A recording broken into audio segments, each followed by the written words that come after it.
जय हिंद। नमस्ते दोस्तों, कैसे हो आप लोग। आशा करता हूँ आप लोग अच्छे होंगे।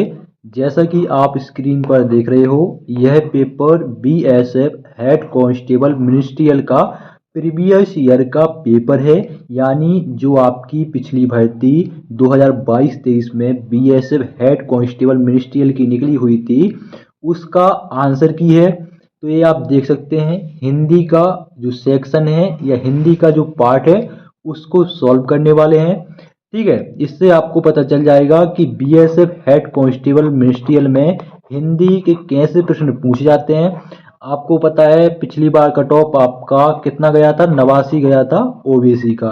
ठीक है, फाइनल कट ऑफ। तो आप सोच सकते हो कितना ज़्यादा आपको पढ़ाई करना पड़ेगा। ठीक है, अगर आपको इस बार सिलेक्शन लेना है तो।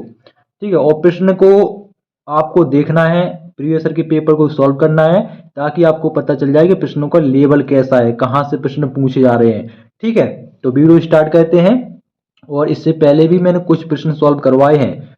ठीक है, तो हिंदी का करवा दूंगा, क्लर्कल एप्टीट्यूड का, कंप्यूटर का, सभी विषय का पेपर में सॉल्व करवाऊंगा। तो चैनल को जरूर सब्सक्राइब कर लो। ये रहा पहला प्रश्न। पहला प्रश्न है, निम्नलिखित में से एक शब्द का अर्थ शेष तीन से बिल्कुल भिन्न है, उस विकल्प का चयन कीजिए।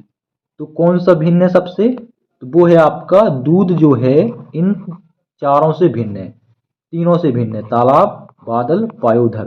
ठीक है, लेकिन दूध जो है सबसे अलग है, तो ऑप्शन 2 सही हो जाएगा। ठीक है, पहला जो पेपर हुआ था 17-18 शिफ्ट में हुआ, तो 17 का जो पेपर था वो बिल्कुल आसान था, लेकिन 18 का सेकंड और फर्स्ट शिफ्ट का पेपर बहुत ही आपका खतरनाक था। ये आपका 18 ही का है। ठीक है, तो प्रश्न है, निम्नलिखित में से किस विग्रह में बहुव्रीहि समास है, उचित विकल्प का चयन करें। तो आपको इसमें से बताना है किस विकल्प में बहुव्रीहि समास है। तो समास से प्रश्न पूछे जाएंगे। ठीक है, टॉपिक ऐड कर लो। तो आपका शेष साई में आपका बहुव्रीहि समास है। शेष साई जो शेष पर साई करते हैं, ठीक है, शेष साई कहलाते हैं। ऑप्शन 2 सही हो जाएगा। ठीक है, अगला प्रश्न देखिए। अगला प्रश्न है विलोम शब्द पर्यायवाची से प्रश्न पूछा गया है। ठीक है, तो ये प्रश्न है विलोम शब्द का पूछा है। तमस का आपको विलोम शब्द बताना है। तो तमस का विलोम शब्द हो जाएगा सत्य। क्या हो जाएगा, सत्य जो है वो आपका तमस का विलोम शब्द हो जाएगा। तो इसको हम इजी नहीं कहेंगे। ठीक है, इजी नहीं है, ये ध्यान रखना, मॉडरेट आपका पूछा गया है।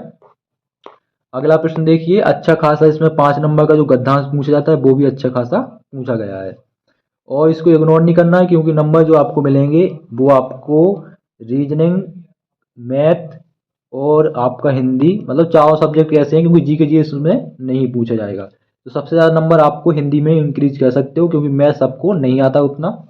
ठीक है, हिंदी में, कंप्यूटर में, रीजनिंग में। इलेक्ट्रिकल एप्टीट्यूड में 5 नंबर को तो वो इंग्लिश ही पूछ रहे हैं। अगला प्रश्न, निम्नलिखित में से कौन सा वाक्य अधिकरण कारक का उदाहरण है, उचित विकल्प का चयन करें। तो अधिकरण कारक किस वाक्य में है यह आपको बताना है। तो वो है, इस जगह पूर्ण शांति है। तो यही जो है आपका अधिकरण का उदाहरण है। अगला प्रश्न देखिए। अगला प्रश्न है, निम्नलिखित में से किस वाक्य में सर्वनाम संबंधी अशुद्धि है। तो आप देखोगे किस वाक्य में है, आपको जो कुछ चाहिए यह हमसे मांग लो। तो यही आपका अशुद्धि है। ठीक है, तो ऑप्शन 1 आपका सही हो जाएगा। ठीक है, सर्वनाम पूछा है, सर्वनाम, हम तुम, ये सब सर्वनाम कहलाते हैं। अगला, निम्नलिखित शब्द के लिए उचित वाक्यांश का चयन कीजिए। तो आपका शब्द है बू बुझा। तो बू बुझा का अर्थ होता है भोजन करने की इच्छा। क्या होता है, भोजन करने की इच्छा। अब ये दांत का निकाल लो दांत। अगला प्रश्न है, निम्नलिखित वाक्यांश के लिए उचित शब्द का चयन कीजिए। तो वाक्य है एकत्र किया हुआ, इसको क्या कहते हैं, तो इसको कहते हैं संचित कर लिया या एकत्र कर लिया। क्या कहते हैं इसको, या एकत्र कर लिया, या इसको संचित भी कह सकते हैं शॉर्ट में। अगला है, समस्त पद राजद्रोह में कौन सा समास है, उचित विकल्प का चयन कीजिए। तो समस्त पद आपका जो राजद्रोह है उसमें कौन सा समास है, तो तो उसमें है आपका तत्पुरुष समास। कौन सा? तत्पुरुष समास। अगला प्रश्न देखिए। अगला प्रश्न है किस शब्द के विच्छेद में विसर्ग संधि नहीं है? ठीक है, सही विकल्प का पहचान करें। तो विसर्ग संधि इसमें इसमें इसमें, लेकिन आपका सन्निपात में नहीं है। ऑप्शन 4 सही हो जाएगा। अगला प्रश्न देखेंगे। अगला प्रश्न है निम्नलिखित में से सही विलोमार्थक युग्म का पहचान करें। ठीक है, तो तिमिर माने अंधेरा होता है, प्रकाश माने उजाला होता है, तो यही आपका सही है। ठीक है, अगला प्रश्न देखिए। अगला प्रश्न है निम्नलिखित में से तद्भव शब्द का चयन कीजिए। तो तद्भव जो है वो आपका जनेऊ है। बाकी मेघ, लोक और भस्म ये आपके सब तीनों तत्सम है, लेकिन जनेऊ जो है ये तद्भव है। अगला प्रश्न देखें। अगला प्रश्न है निम्नलिखित में से कछुआ के पर्यायवाची शब्द का चयन करें। तो कछुआ का जो पर्यायवाची शब्द होता है वो होता है कमठ, या कछुआ का पर्यायवाची कमठ हो जाएगा। ठीक है, अगला प्रश्न देखिए। गणना गणना समश्रुत भिन्नार्थक शब्द युग्म के लिए क्रमशः सही अर्थ वाले विकल्प का चयन करें।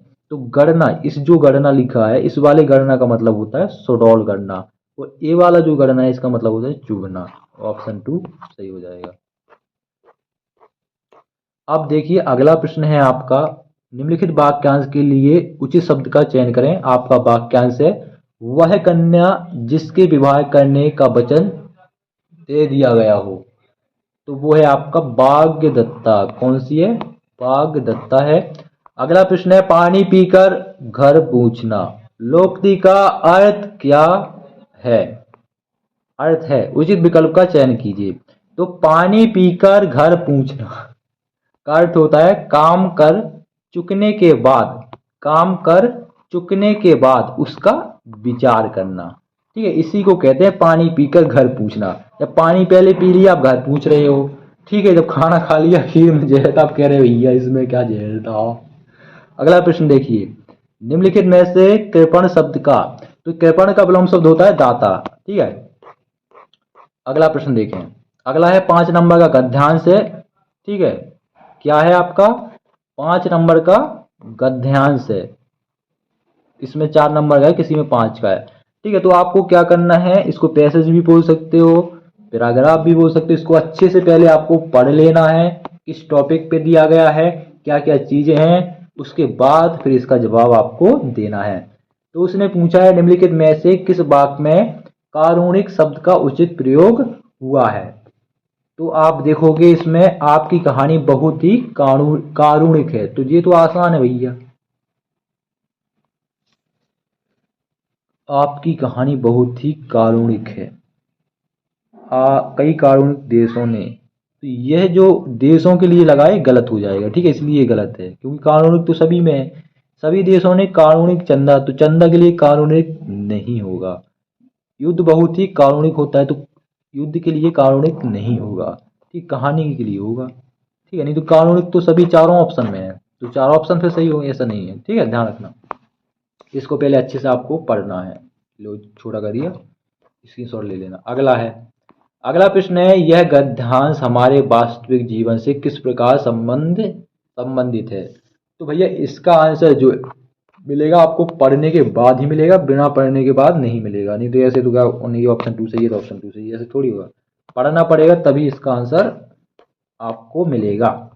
ठीक है, तो यही है गद्यांश 4 नंबर का। अच्छा खासा गद्यांश है, इजी तो नहीं कहेंगे। ठीक है, क्योंकि पढ़ने में भाई इतना टाइम टेकिंग लग रहा है, इतना सारा दे दिया है। ठीक है, तो ये ऐसे ही आपके पूछे जाते हैं। आगे जो है आपका ये जनरल इंटेलिजेंस यानी रीजनिंग का है। ठीक है।